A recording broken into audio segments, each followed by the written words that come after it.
Olá, meu nome é Marivane Slodukowski e eu apresento a vocês o nosso trabalho intitulado Investigando efeitos da associação entre Copiropósita e fungos actomicorrízicos na Restinga. A Restinga é um ecossistema da Mata Atlântica característico das regiões litorâneas do Brasil. Possui um solo arenoso com alta salinidade e baixa concentração de nutrientes. A Copiropósita é uma espécie vegetal com ampla distribuição no Brasil. Possui um porte arbóreo arbustivo e é abundante na Restinga, principalmente na região sul, onde costuma formar núcleos de vegetação, facilitando o estabelecimento de outras espécies. As ectomicorrizas são associações entre fungos e plantas, onde o fungo auxilia a planta na obtenção de nutrientes e água e recebe em troca os metabólitos provenientes da fotossíntese. As ectomicorrizas também podem estabelecer redes de trocas de sinais e recursos entre plantas através das redes miceliais.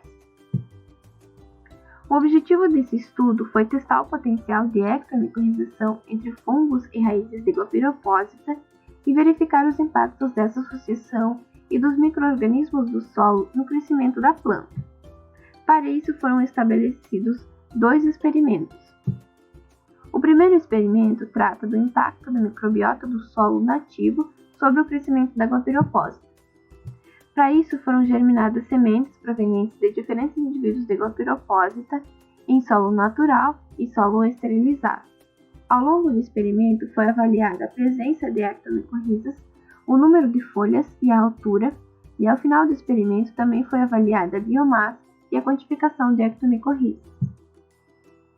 Em relação à germinação e ao desenvolvimento das plântulas, nós observamos que as plântulas em solo não esterilizado emergiram cerca de 4 dias antes do que as plântulas que estavam em solo esterilizado.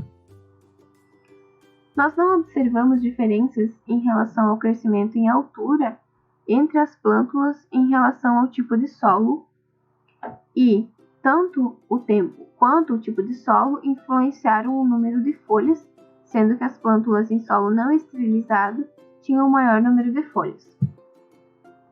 Em relação à colonização de raízes por ectomicorrizas, nós observamos que todas as plantas cultivadas em solo não esterilizado formaram ectomicorrizas em cerca de 75% das suas pontas. Também nós observamos que elas formaram 3 morfotipos diferentes de ectomicorrizas.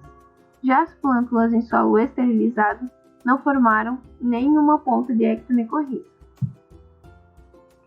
Em relação à biomassa da parte aérea, nós observamos que as plântulas em solo não esterilizado tinham maior biomassa. Já para as raízes, nós não observamos diferenças significativas para a biomassa. O segundo experimento trata da influência do acesso à rede micelial natural no crescimento de mudas de Copiropósita. Nesse experimento, mudas de Copiropósita foram cultivadas em um substrato contendo vermiculita e solo comercial durante 1 ano. Após esse período, essas mudas foram transplantadas para sacos de malha de nylon contendo diferentes tamanhos de poros que permitiam ou não o contato das raízes com a rede micelial comum. Esses tratamentos foram dispostos em trios em 18 pontos no Parque Municipal da Lagoa do Peri, em Florianópolis. Ao final do experimento foi avaliada a presença de ectomicorrizas, o número de folhas, a altura e a biomassa fresca e seca.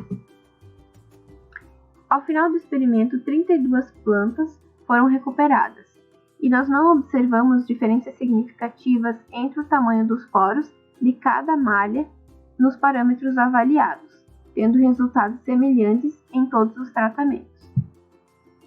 Em relação às estruturas ectomicorrizas, elas foram encontradas em taxas semelhantes também em todos os tratamentos, e em relação à sobrevivência, nós observamos que as plântulas que estavam em contato com a rede micelial comum tiveram uma maior sobrevivência.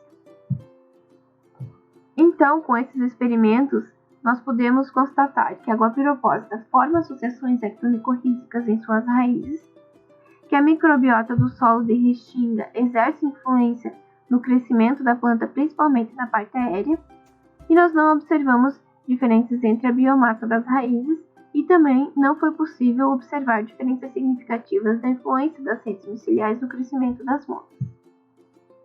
Obrigada!